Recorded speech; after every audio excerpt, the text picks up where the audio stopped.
Smoke and mirrors. Republicans are using a smokescreen, but they also are in the process of turning against the war and demanding a withdrawal. What became of all the hot rhetoric about being tough on terrorism, that Iraq was the center of the war on terrorism, and that to do anything less than stay the course in Iraq would be an insult to our troops and leave the place in the hands of Al-Qaeda? We've been down this road before. In Vietnam. And just like in Vietnam, just as soon as the troops realize the government has thrown in the towel and is trying to find the exit door, it becomes a case of who will be the last man to die in Iraq. So, here's my bet. We'll pull forces back to larger bases and launch limited offensive ops to keep the bad guys off balance. From there, we'll have advisors working with the Iraqi military, but in this case, their security will be in much greater jeopardy than the advisors we had with Vietnamese forces, because Iraqi forces are less well trained and likely infiltrated by sympathizers of the insurgency. We'll give up the outlying areas to insurgent control and attempt to maintain some semblance of control in the larger cities. We might even have a de facto understanding with the bad guys that if they don't attack our forces, we won't attack them. And the Bush administration, either directly or indirectly through second parties, will be making every possible attempt to strike a deal with anyone, Syrians, Iranians, al-Sadr, Sunni insurgents, who will allow us to withdraw our forces from country.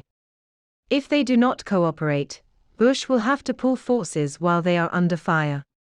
This is war, and the politicians and military leadership are talking about pulling out. That means a defeat for the United States of America, and no amount of spin can change that fact. For over a year, people have been hollering that this isn't of Vietnam, and any comparisons are false. I agree.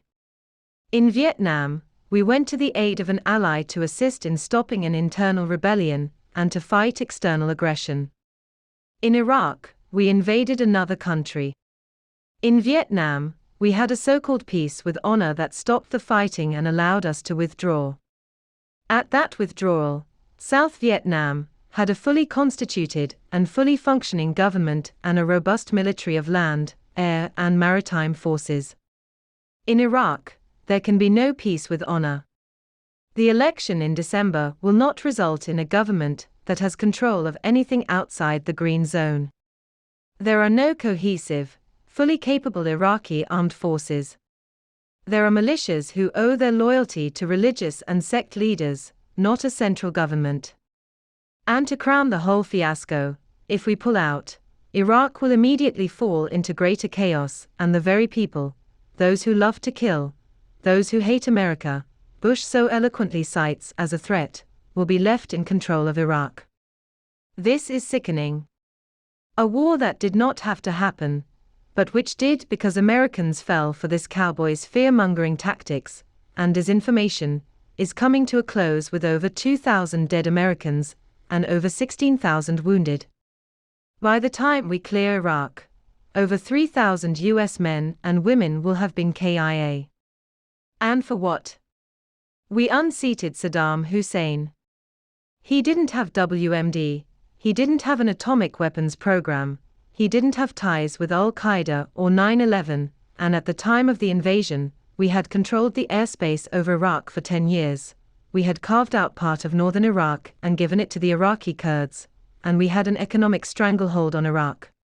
It was teetering on the edge of economic collapse. And Al-Qaeda was not in Iraq.